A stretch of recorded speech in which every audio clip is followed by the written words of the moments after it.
Hello, everybody, and welcome. My name's James. I'm the candidate coach and coming to you live this Thursday morning. Thanks for jumping on and being part of today's live streaming workshop. Today's workshop is a little bit different to other workshops.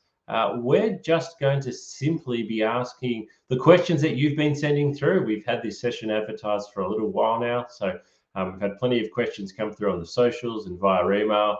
I've had to limit it to 20 questions and we'll see how we go to get through them all. We might even have to cut a couple if we're running over time. But what I want to do today is really spend some time answering the burning questions that you have, probably as a job seeker who's maybe struggling a little bit. So we're going to go through these questions.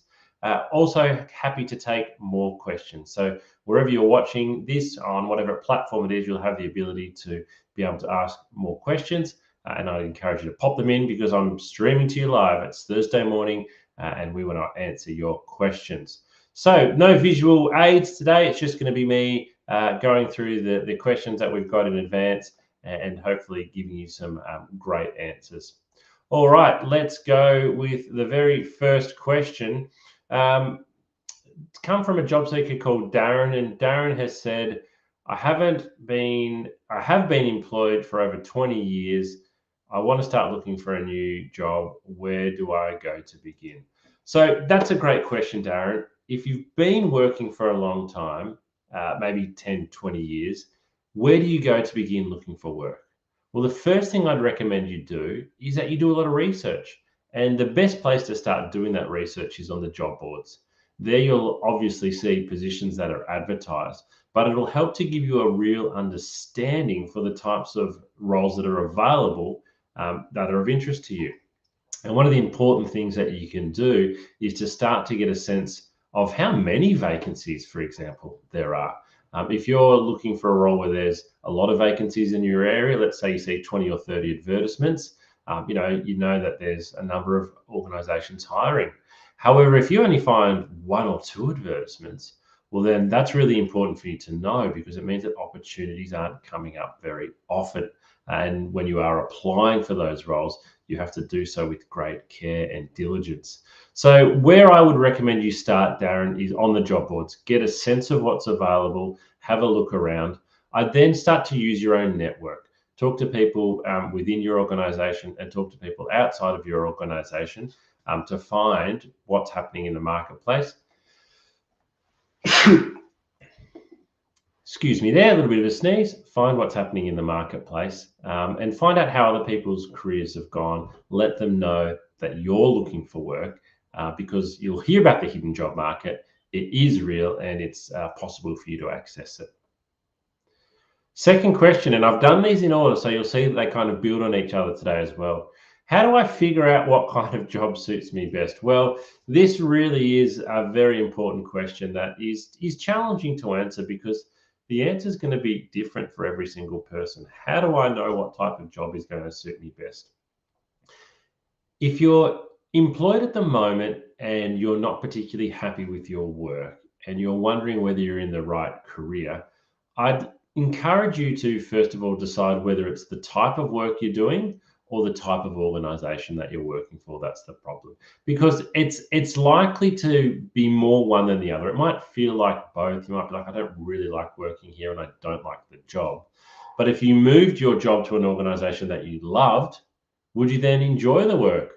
Or if you love the organization that you're in and not the job, well, then you clearly know. So you need to identify what you don't like at the moment and what you do like. I'd also encourage you to have a look on our candidate coaching platform. We have a career change course. It's 3 episodes. You can do it at your own pace, and it takes you on a journey, particularly if you're considering changing careers, and you can come out with some tangible responses. So I hope that helps. All right, let's have a look at the third question. Someone's asked best websites and best apps to find jobs listings. I've heard that social media is really taking over Seek. I would still be starting with the major job boards. I think Seek, Indeed, you've got LinkedIn, depending on the level of work that you're looking for, they're really important.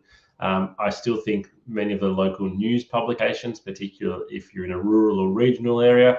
I live in Warrnambool. There's still plenty of jobs that are advertised in the Saturday paper. I'd be going to those. Jobs do get advertised on social media, but they're normally sort of being reposted. So it might be a company that's already got the job on Seek, and they've also got it on their careers website, and then they also post it on their social media. But that's another good point. Identify the companies that you want to work for. So you don't just have to find advertisements on the job boards.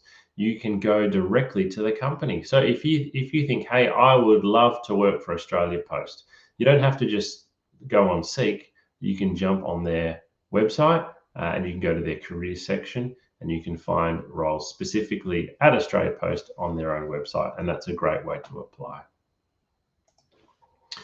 All right, question number 4. How can I tailor my resume for different jobs? Well, this is a great question that's come from Maria. Maria, thank you for asking that question. I know for most people, actually, it's probably for everyone, you don't enjoy writing a resume. And as a job coach, I'm okay with saying that. I'm at peace with it.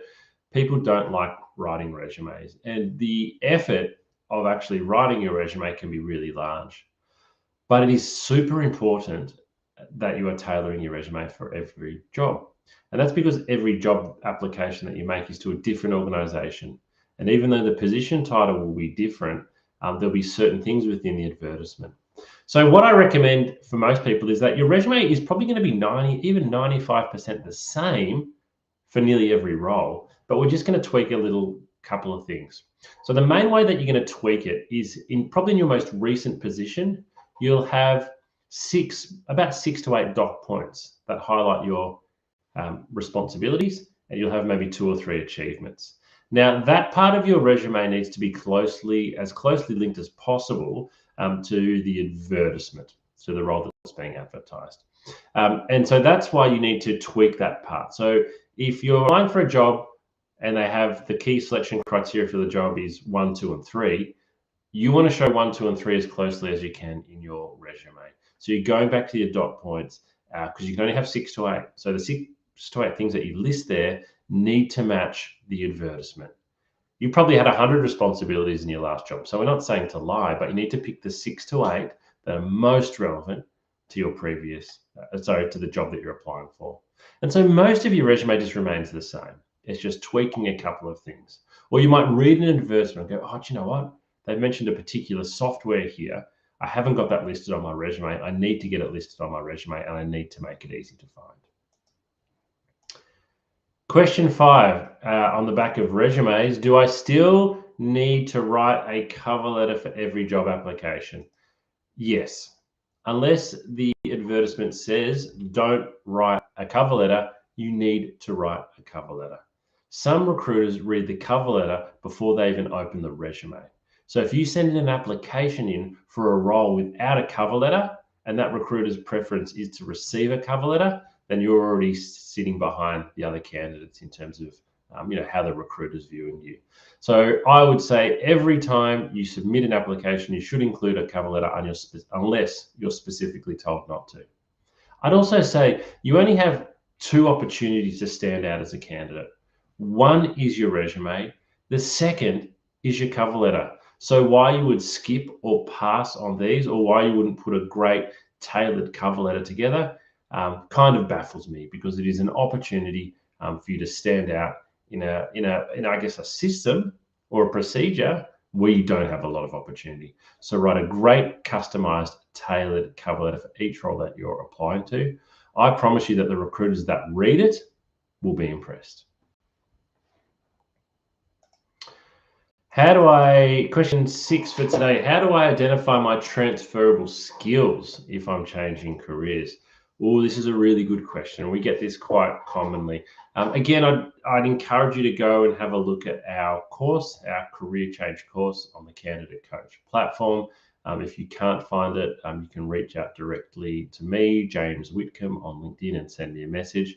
But identifying your transferable skills, it takes a little bit of self-analysis. It also probably takes a lot of research. You could also use AI to do it. Jump on Perplexity or jump onto Gemini, upload your resume, and you can ask the AI algorithm to say, what type of transferable skills do I have? Or what are my most transferable skills towards another role? But also just have a look through what other roles do. One of the challenges with career changes and looking at transferable skills is you need to recognize that the role that you're going to transfer into, you're not going to have all of the skills, and therefore you need to be prepared a lot of the time to take a pay cut. And that's just something that doesn't sit well with a lot of job seekers. They want to be able to transfer their skills to a new role. They might only meet 60% of the criteria straight away, but they also want to retain the same level of salary. So I would suggest that if you want to change jobs and change careers, you can definitely do it. You need to be flexible though, particularly with the first job that you take. And you should be able to get back to your previous salary quite quickly once you've learned the differences with the new role. But you need to be prepared to be flexible with salary if you want to be given a chance. What's the best way to reach out to a recruiter or a hiring manager?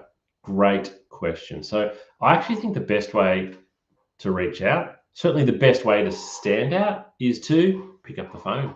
Pick up the phone and give the recruiter a call. Because guess what's happening? If you call me, and you can find my number anywhere, it's pretty easy. You can with many recruiters, certainly not all. If you can get the recruiter on the phone and they're talking to you, you've got their attention. Now, you might only get their attention for 1 or 2 minutes, so you need to be really, really well prepared on what you want to ask them. You don't just want to say, hey, I'm looking for work. You don't just want to say, hey, I've applied for the job. You might want to say, hi, my name's James. I've just sent through my application for the sales assistant role. I had 2 or 3 questions. Do you have a quick moment? If they say yes, the 2 or 3 questions that you need to ask need to be well prepared. They need to be written down, and then to be questions that show the level of research that you've done into the position and also your level of expertise. Don't just ask, what are the hours? What's the location? What's the pay? What are the next steps from here? Ask something that shows why you're a highly qualified candidate for the role. All right, where's my question? All right, what are we up to?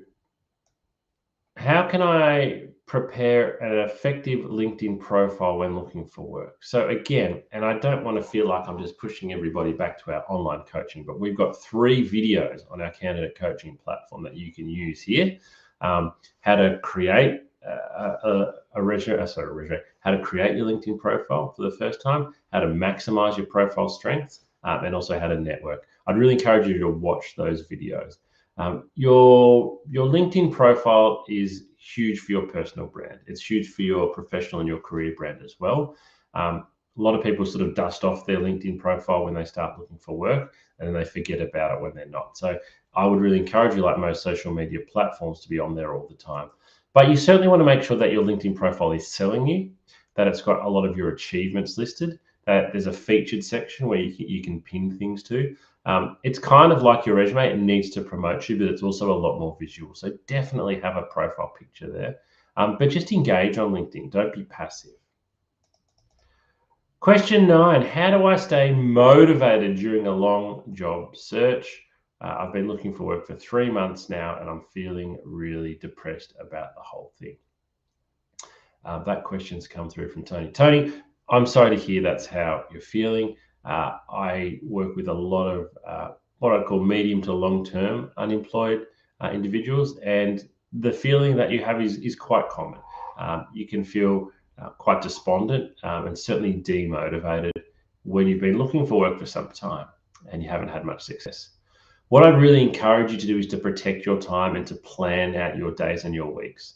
So the worst possible thing you can be doing when you're looking for work is basically, again, picking up the phone and just doom scrolling all the time, just spending all of your time just flicking through job advertisements. Kind of every time you pick up your phone, it's just a reminder that you're looking for work.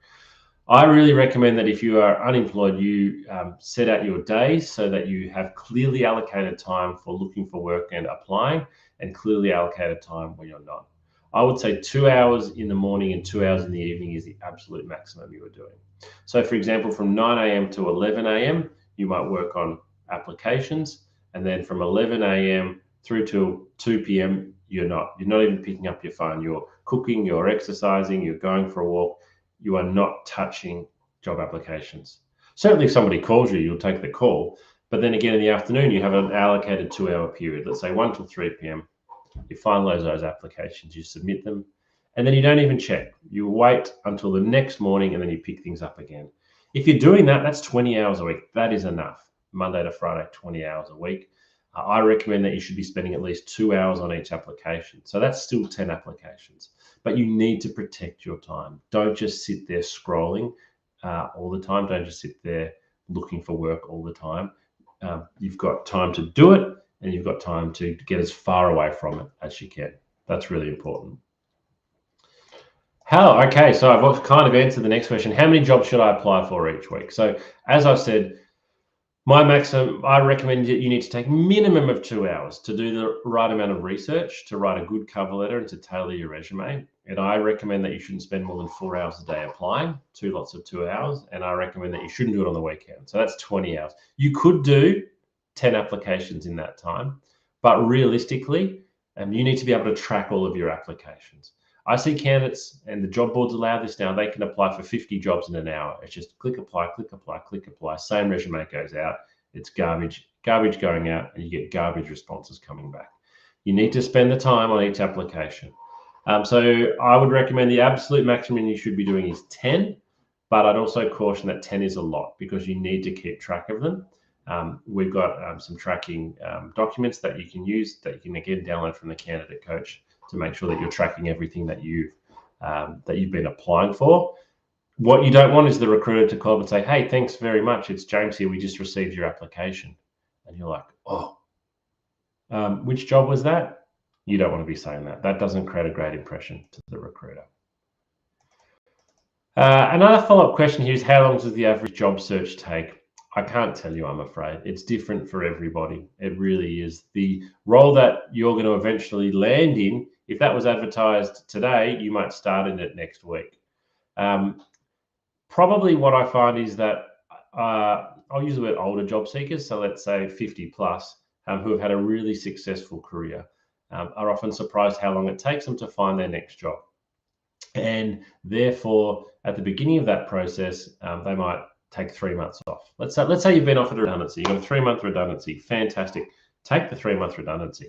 Enjoy 3 months. But you need to be aware of the fact that it's probably going to take you longer than you think to find your next job. So maybe instead of waiting until the very last day of the 3 months before applying, maybe a month or two earlier, you might just 1 day a week apply for a job. Just to get things moving. It's going to be different for everyone. There is no answer. Unemployment has gone up to 4.5% in Australia. It's the highest it's been for 4 years. So we are receiving more applications. There is more competition now than there has been over the last couple of years. What should I do if I don't hear back after applying? Oh, great question, because, hey, this happens the majority of the time. You'll get an email that says, "Thank you for applying," and that's probably it. I would certainly encourage you to follow up. If there's a closing date, 1 week after the closing date or 1 week after your application. Following up is hard. You need to get on the phone to do it, basically. I would encourage you to do so. But again, it needs to be a well-planned call. You just can't call up and say, "Hey, I want to hear about my application." I would call up and say, "Hey, I've applied and I've got some follow-up questions." But essentially and unfortunately, if you don't hear back, there's no, the employers actually don't have to get back to you, which is sad. How can I tell if a job posting is legitimate or a scam? That's a great question. Well, if it is a scam, it depends where you're applying. If you're on any of the job boards and you think something's a scam or fraudulent, you can report it and just don't apply for it. We are getting more and more scamming happening. I don't want to scare you with that, but I'm also a director at a recruitment agency called Smart Recruitment, and we are getting more and more people copying our identity or saying that they're from acting as Smart Recruitment. They make up an email address. They send messages out often via WhatsApp, and they ask people to send back their resume. It's an attempt to grab your details and then do something with those. Obviously, never provide payment details or whatnot. But the best way to avoid any of this is applying through a secure platform like Seek or Indeed or LinkedIn, because if something on there is fraudulent or a scam, it's going to be found extremely quickly and it's going to be removed extremely quickly and hopefully before it gets to you. Okay. Oh, I like this next question. We're actually up to question 14, so we're doing well. Sort of getting through a question a minute. Should I accept the first job offer I receive? Someone's told me never take the first thing you're offered. Uh, I wouldn't. I wouldn't say don't take the job offer just because it's the first. Might be the only job you're offered for a long time. Might be the perfect job for you. So you in your own mind need to have your own selection criteria. And again, back on the candidate coach, we've got some coaching resources here that talk to you about how you can create your own selection criteria for you. What are you looking for in the job? And then with each application or even with each advertisement that you look at, you should be then going, okay, how closely does this meet my own selection criteria? If it closely meets it, I'm going to apply. If it doesn't closely meet it, I'm not going to apply. And then likewise, when it comes to the job offer, if you're offered a role, and again, maybe let's say you're offered a role and you weren't 100% sure, it met enough of your criteria to apply, but you weren't sure, how interested you were. You've interviewed well, they've offered you the job, and you're not 100% sure. Talk to your friends, talk to your partner, find out what they think. Consider where you're currently at. If you're not working and you've been struggling to find a job and you're offered a job you're not sure about, I would say take it. It is far better for you to get back working in something that's not your dream job than to be sitting at home continuing to look. And you just don't know what's going to happen next. And it's probably more likely if you've been struggling that it's going to take a fair bit longer if you pass up on this opportunity. So most of the time, I'd say probably take the opportunity, but only you will know. Only you will know, and only you will be able to make that decision. How do I negotiate a salary offer when I would like more money? Great question. Again, we've got a whole coaching video on how to negotiate a better salary offer at the Candidate Coach. But the key advice there from my point of view, first of all, is the first thing you need to know is this salary negotiable? Because you're going to look like an absolute fool if you try to negotiate a non-negotiable salary. So non-negotiable would be working for, say, for a government organisation where the salary is set. It's a federal or state government organisation. There's no flexibility there. They have what's called APS levels, Australian Public Sector levels, and so you can't. If you're offered 55,000 and you want 80,000, their band might be between 55 and 58. You can't negotiate, so you're going to look a little bit embarrassed if you try to do that. Secondly, you've got to have a really good reason why. If you've been offered $55,000 and you want $80,000, there's a huge gap there. That gap is probably too large. You're not going to get there. So you need to determine, okay, well, do I think I can negotiate to 65 and will I be happy? But you've got to tell the employer why. You can't just say, thanks for offering me 55, I want 65. You've got to say, I want 65 because, 1, 2, 3. And one might be, you're looking for someone with 2 years experience and I have 4. You were looking for somebody with a diploma in accounting and I've got a degree. So you need to give your reasons why. You can't just say, I want more money. Negotiating is always tricky. Some of the organizations, some of the companies that I recruit for, they sort of embrace and enjoy the fact that some job seekers want to negotiate their salary. They see that as a good thing. I've got some other people who will say, no, if a candidate wants to negotiate with me, that means they don't want the job. So you've got to be really careful. You are running the risk of having the job offer removed.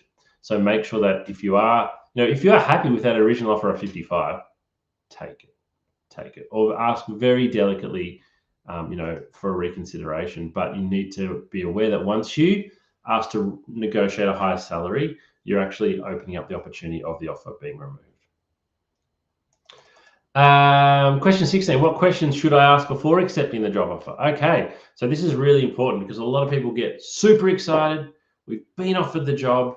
We're going to accept the job. Don't start for 4 weeks. And then you think over those 4 weeks, gee, I've got a lot of questions. So some of the things you need to ask before accepting it are basically the questions that are important to you that haven't perhaps been asked during the process and during the interview process. And again, you need to ask so in the right manner. So you need to say, I'm so excited to be offered this job. I really appreciate your time. I do have a couple of quick questions. If you just say, okay, I've got some questions, it's not going to come across really well. So it's the way you go about it. So the questions you might have are, around the hours, the workplace, your manager. What can I expect in my first week? What can I expect in my first month? As we sit here today, we have public holidays that are coming up over the next couple of months. If Christmas is coming up, you might say, what's happening there? I've got a holiday planned. The questions that you need to ask are the questions that are important to you, that you're going to be probably wondering over the next couple of months. But I'd also recommend don't ask 15 questions. Pick the 3 or 4 that are most important to you, and make sure that the employer knows that you're really excited about the offer, even though you're asking questions. How do I best prepare my references to be called? So it is amazing to me how often I will call a referee and say, hey, I'm calling up to do a reference. Mandy gave me your details and said you'd be her referee. I often hear from the referee, haven't heard from Mandy for years. How's she going? And I can tell straight away that that referee is a bit irritated that Mandy hasn't given them the heads up. So the most important thing you can do is to give your referees a heads up, because a lot of the time, most people haven't spoken to their referees for a while, and they're going to give a great reference. But if they haven't heard from you for 2 years and they get a call from me, it actually does impact the reference. It impacts their view. Their view of you has changed because they just think you're going to provide something for them, and you haven't even bothered to call to give them a heads up. So the most important thing you can do to prepare your referees is to tell them. You should also tell them about the type of work you're going for, particularly if it's different, because often we will ask the referee, how well suited do you think Mandy would be to this type of job?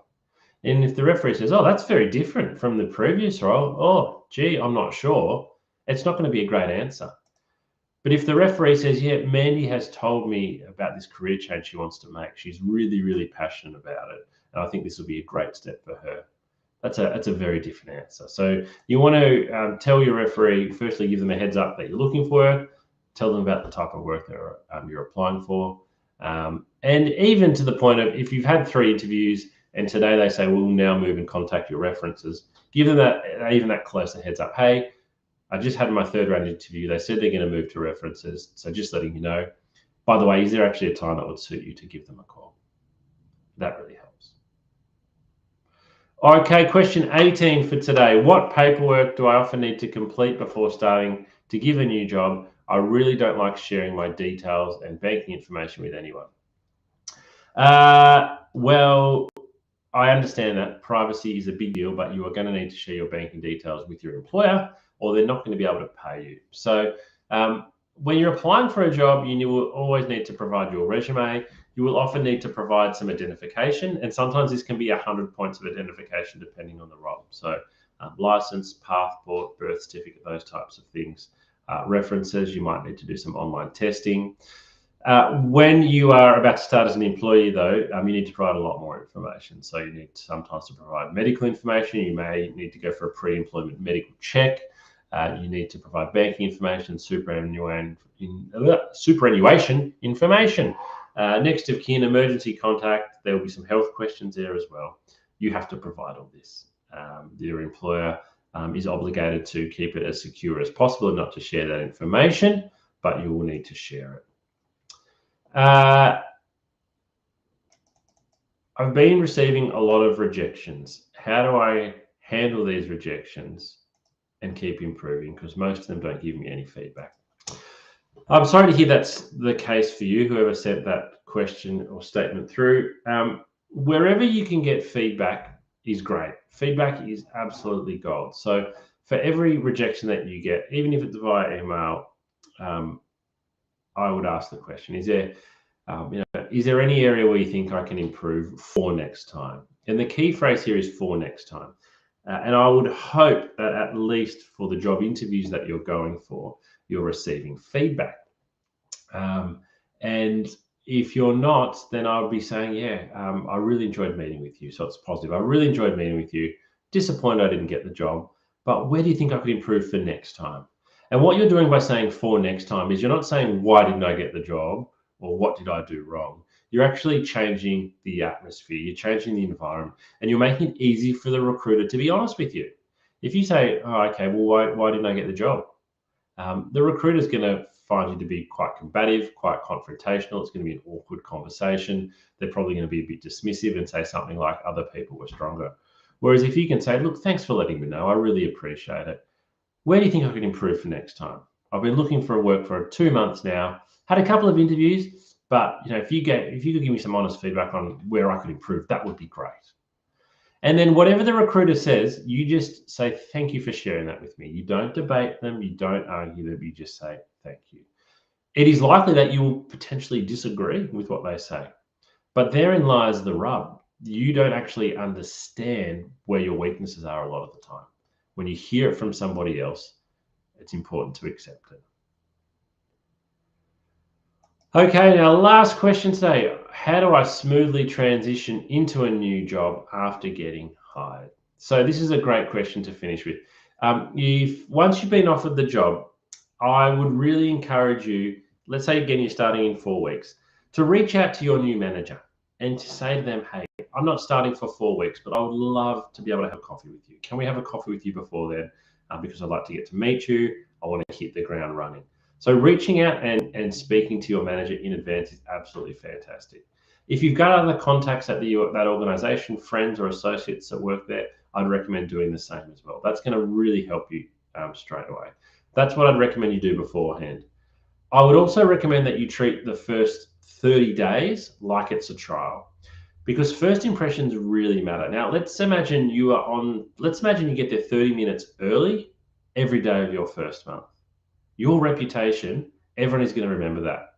Afterwards, you can maybe start arriving on time, but how you start a job is always remembered, and how you finish a job is always remembered. So I would work as hard as you possibly can, as long as you possibly can, do whatever you can to impress everybody in those first 30 days.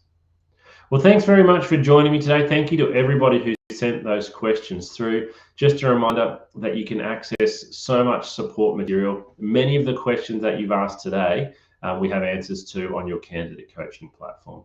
If you don't know where to find them, reach out to me probably on LinkedIn or send me an email, james@candidatecoach.com.au. Enjoy the rest of your Thursday, and we'll see you next week for our next webinar.